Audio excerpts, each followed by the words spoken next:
Bienvenidos a nuestro video de divulgación de la historia del estudio de la compacidad en espacios métricos. Presentamos Ian Alejandro, Alejandro Gabriel, Guillermo Alonso y una servidora, Dafne. Muy bien, la matemática evoluciona y los cambios se hacen más claros en los conceptos y estos se aplican en situaciones más generales. La compacidad justamente surgió en uno de los periodos más productivos de la actividad matemática, justamente en el siglo XIX a mitades, en Europa.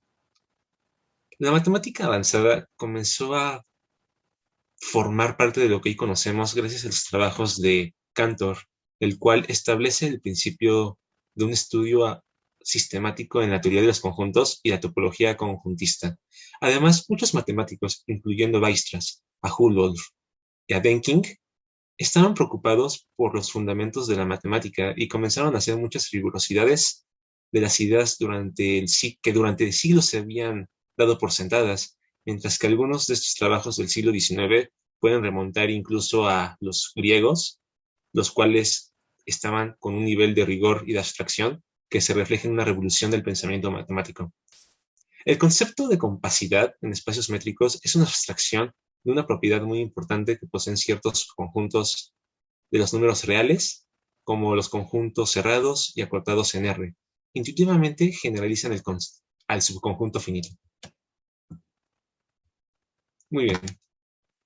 Es útil saber algo sobre el clima de la comunidad matemática, ya que en el momento estos acontecimientos históricos eran de sumamente importancia y por lo tanto es importante centrarse en contribuciones de solamente algunas pocas personas, pero en realidad había una vasta comunidad de matemáticos quienes desarrollaban todo esto y estaban en contacto entre ellos, desarrollando las bases para el análisis y la topología. Entre estos matemáticos se encontraban en Francia, por ejemplo, Fréchet, en Rusia, Alexström, en Países Bajos, Bulwer, en Austria, Vietoris y el mismo Cantor en Hungría. Pero ahora queremos hacer énfasis en uno de ellos, el cual es Fréchet, quien fue influenciado por muchos contemporáneos.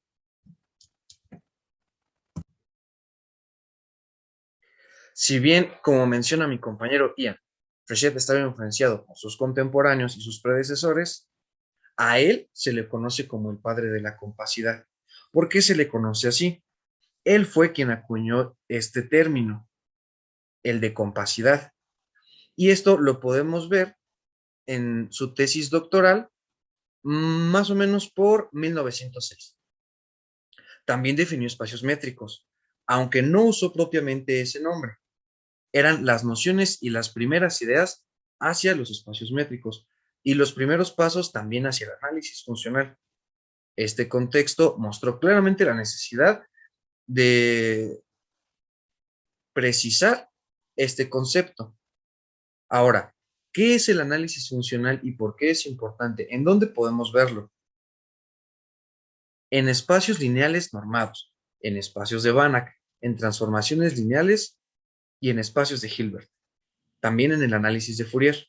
Si recordamos un poco nuestras clases, en el curso vimos los espacios de Banach, que a grandes rasgos son todos aquellos donde cualquier sucesión de Cauchy converge, es convergente.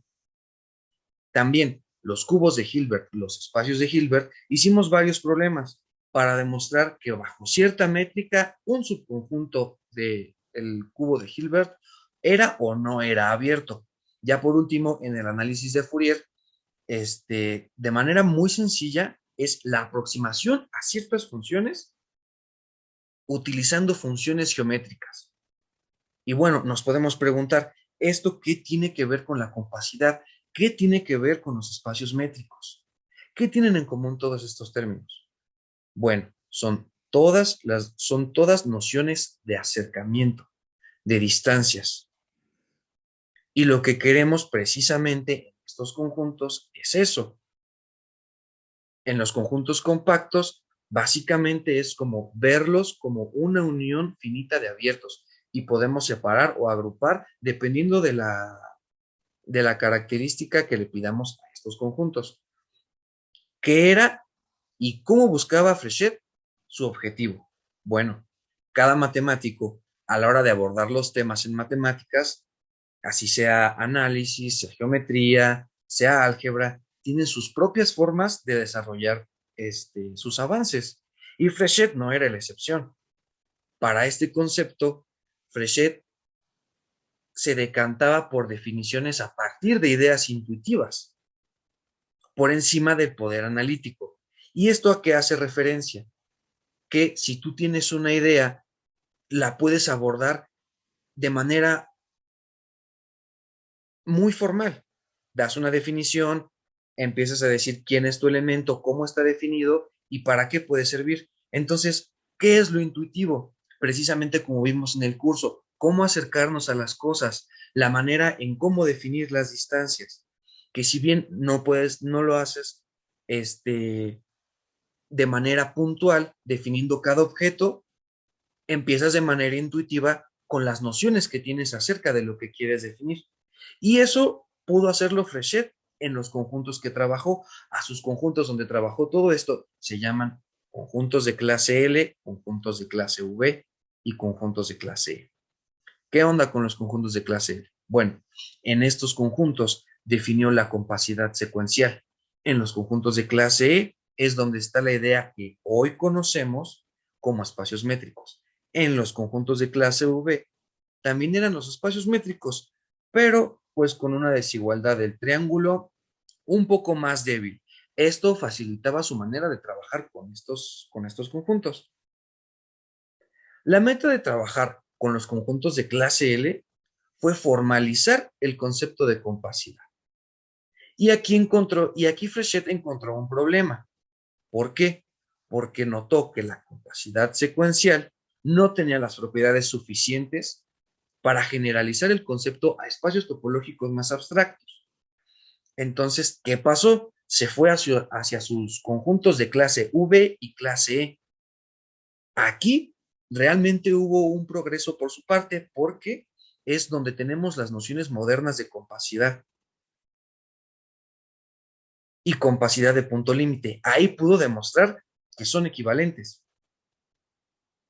Entonces, en los conjuntos de clase E, dio una definición y dice así: un conjunto E es compacto si para cualquier familia EN de conjuntos cerrados, de manera que E sub n contenga a E sub n más 1,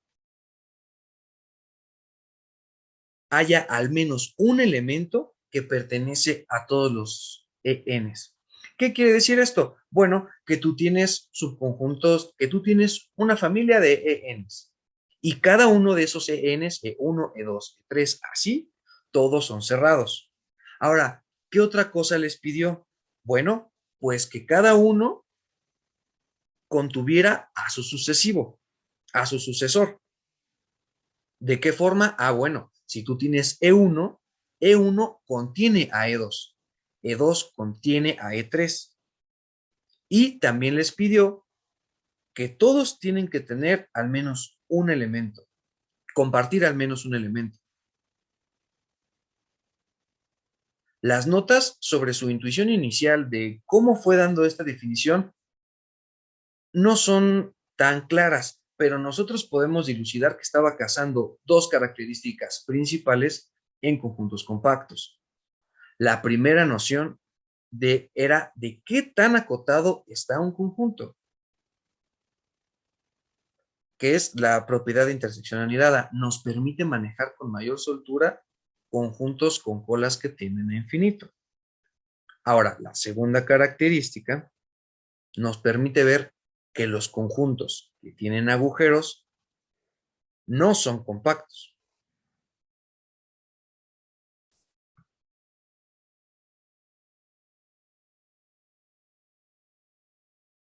Para la segunda mitad del siglo XIX fue que finalmente los matemáticos comenzaron a entender realmente y a detallar las propiedades fundamentales de la recta real. Este trabajo los condujo precisamente a dos caracterizaciones, como ya habíamos mencionado, diferentes de la idea de compacidad. La primera de ellas, desarrollada principalmente por Bernard Bolzano y Carl Weierstrass, que sus imágenes están en la parte superior izquierda, surgió a partir del estudio de las funciones definidas en las sucesiones de números reales. Y por otro lado, la otra caracterización surgida a partir del trabajo de Edward Heine, Emile Borel y Henri Levesque, se basa en las características topológicas tales como los cubrimientos de conjuntos por vecindades abiertas. Pero, ¿de qué tratan estas caracterizaciones? Bueno, la primera de ellas es el origen de la compacidad secuencial remontado a un teorema demostrado rigurosamente en 1877 por Weierstrass, que se refiere al comportamiento de las funciones continuas definidas sobre un intervalo cerrado y acotado en la recta real. También lo conocemos como el teorema de valor extremo. Además, gracias a un lema dado por Bolzano, se ha podido dar prueba de otro teorema importantísimo para el cálculo, que es el teorema de valor intermedio. Sabemos, gracias a este teorema, y a grandes rasgos descrito, sabemos que si en una función continua tenemos dos puntos que se encuentran respectivamente dentro de la imagen de la función, en los positivos uno y en los negativos otro, podemos saber a ciencia cierta que existe al menos un punto cuya imagen se encuentra en el cero. Y ahora bien, la segunda caracterización. Bueno, como podemos observar, mientras Bolzano y Weierstrass estaban tratando de caracterizar las propiedades de la recta real en términos de sucesiones, otros matemáticos trataron de hacerlo, pero en términos de abiertos. Borel fue quien sentó un lema que sería preliminar para la creación del teorema de Heine-Borel, el cual podemos observar en pantalla, que ya es una definición más moderna de la compacidad. De hecho, ya es la definición moderna de compacidad. Y esto dio paso a la creación de los llamados conjuntos de Borel, los cuales pertenecen a la sigma álgebra de Borel, que no es nada más y nada menos que la mínima sigma álgebra con topología dada y ciertas características que son muy utilizados en probabilidad.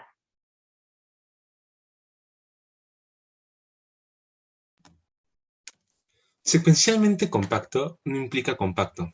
Muy bien, sabemos que todos los subconjuntos cerrados son conjuntos compactos y que todos los conjuntos compactos son cerrados. Entonces, S de omega no es compacta, ya que no está cerrado en el compacto. Sin embargo, resulta ser que S de omega es un punto límite compacto. Para ver por qué es cierto, usaremos el hecho de que cualquier subconjunto contable de S omega tiene un límite superior. En el mismo S de omega, si tomamos cualquier subconjunto infinito de S omega, entonces tiene muchos subconjuntos de infinitos numerables, que llamaremos X. Dado que X es contable, tiene un límite superior, que lo llamaremos B. Pero el intervalo cerrado entre 1 y B es compacto, ya que S de omega tiene justamente que cumple dicha propiedad. Entonces debe haber un punto en el cerrado 1B que sea un punto límite tanto para X como para cualquier conjunto que lo contenga. Por lo tanto, si S de omega es un punto límite compacto, esencialmente el mismo argumento muestra que cualquier secuencia de S de omega debe tener una subsecuencia convergente en S de omega, por lo que S de omega es secuencialmente compacto.